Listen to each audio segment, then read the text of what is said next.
دلوقتي يا جماعة احنا هنشغل الموتور ونحط شوية سوزن نطهر بيهم الدايرة بتاعتنا لو فيها رطوبة فيها أي حاجة، عشان ايه يبقى شغلنا تمام، ما يحصلش لا قدر الله سدد ولا أي حاجة معانا.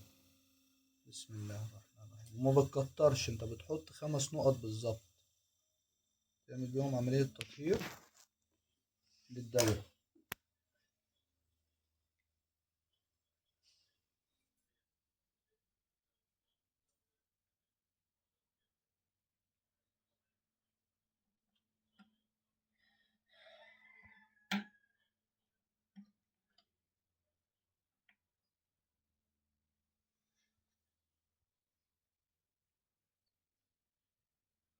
كده احنا حطينا السوزن بتاعنا، هيعمل عملية تطهير في الدايرة من جوه وهيطير لوحده.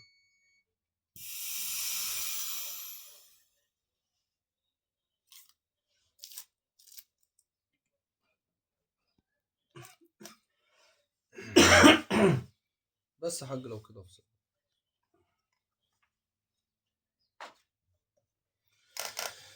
يا بركة الصلاة على سيدنا محمد صلى الله عليه وسلم. عليه أفضل الصلاة والسلام. اللهم صل.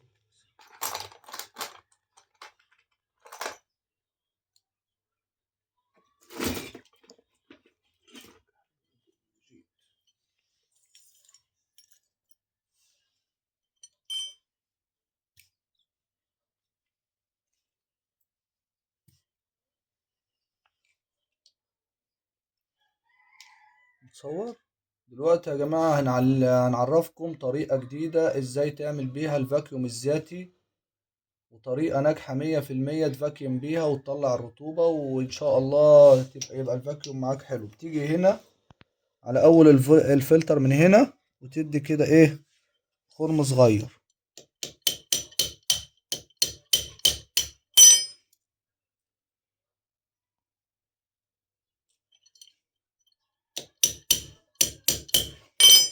تمام كده احنا ادينا خرم من هنا صغير اهو، وبتيجي بالمسمار بتاعك تروح ايه عامل له ايه دليل يمشي فيه.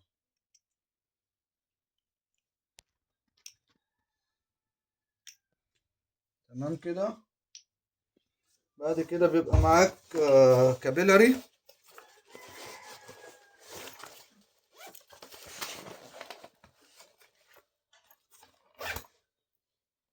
تاخد حتة كابيلاري عشان تعمل بيها الفاكيوم الذاتي بتاعك.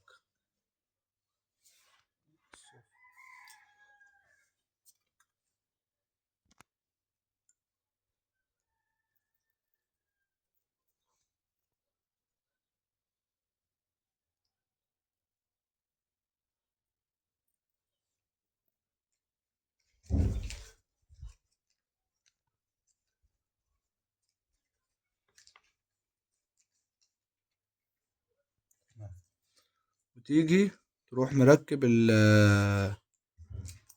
السلكة كده،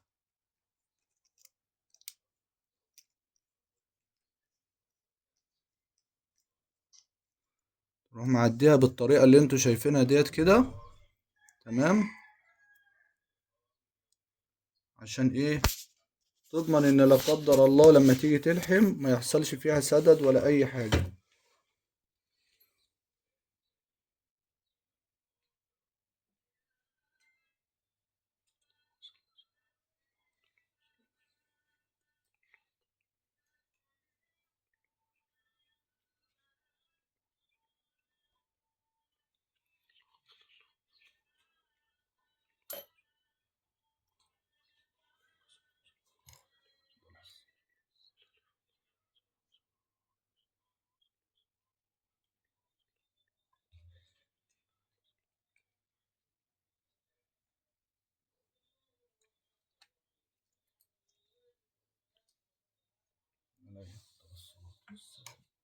وتروح مركب كده، لازم يخش كده جوه هنا.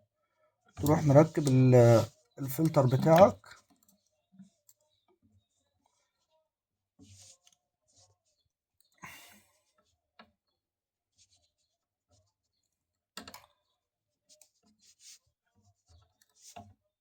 عليه أفضل الصلاة السلام.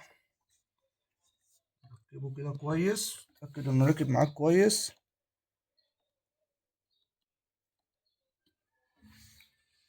تمام.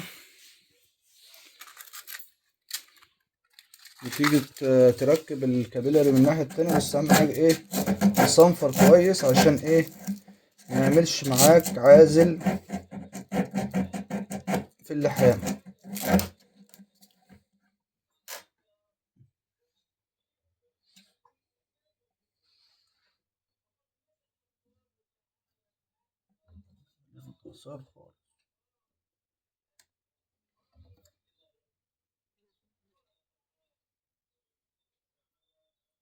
مش خليه دلوقتي ده نلحم لوحده.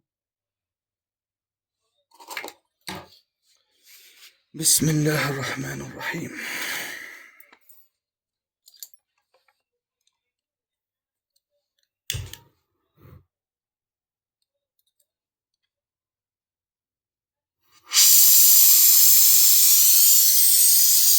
بسم الله الرحمن الرحيم.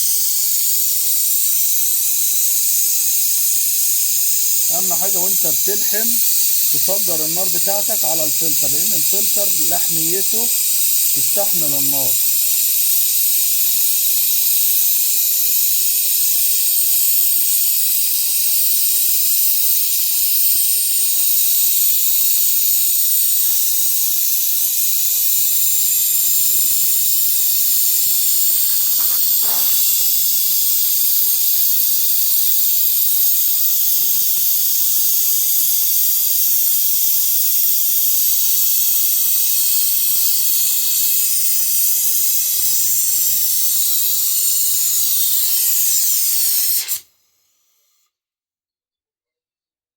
نور هنا.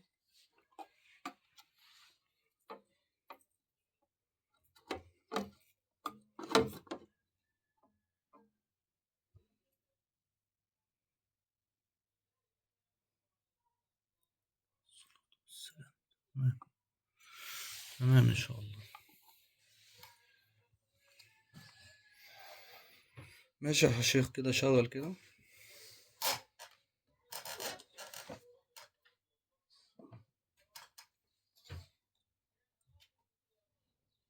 عليه افضل الصلاة والسلام. عليه افضل الصلاة والسلام.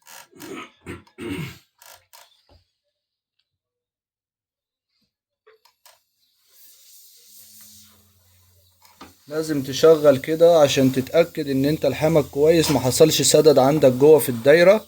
تأكد ان في هوا طالع، لان لا قدر الله ممكن الفضة تسف منك وتقفل معاك الماسورة من جوه، او تقفل الفلتر من عند الفاكيوم، وانت تيجي تلحم الكابيلاري وتشحن تلاقي عندك الدنيا خربانة وانت مش عارف اصلا من ايه. فلازم واحدة واحدة كده تطمن على شغلك بالراحة وتظبط شغلك، وان شاء الله ربنا يوفقنا بإذن الله، وكل حاجة بتمشي ان شاء الله بالصلاة على سيدنا محمد ان شاء الله، وربنا ان شاء الله هيوفقنا من عنده بإذن الله. وتابعونا كده وخليكم معانا خطوة بخطوة. دلوقتي هنعوز شوية بريل كده، معلش لو عندك حتة سفنجة صغيرة بريل بس عليهم نقطة مية. دلوقتي يا جماعة احنا بنعمل عملية فاكيوم. بصوا كده معايا هنا في في الفاكيوم. بص لسه بيجيب هوا، طول ما هو بيجيب هوا كده لسه الدايرة معبية جوه هوا. لازم تفاكيوم صح، لازم تتأكد ان الفاكيوم ما بيجيبش هوا. الكابيلاري ده بطل يجيب هوا، طول ما هو بيجيب هوا كده فيها رطوبة جوه. فاحنا مع بعض اهوت لحد ما يمنع رطوبة ان شاء الله، وبعد كده نبدأ نشحن مع بعض ان شاء الله. خليكم معانا تابعوا كل جديد.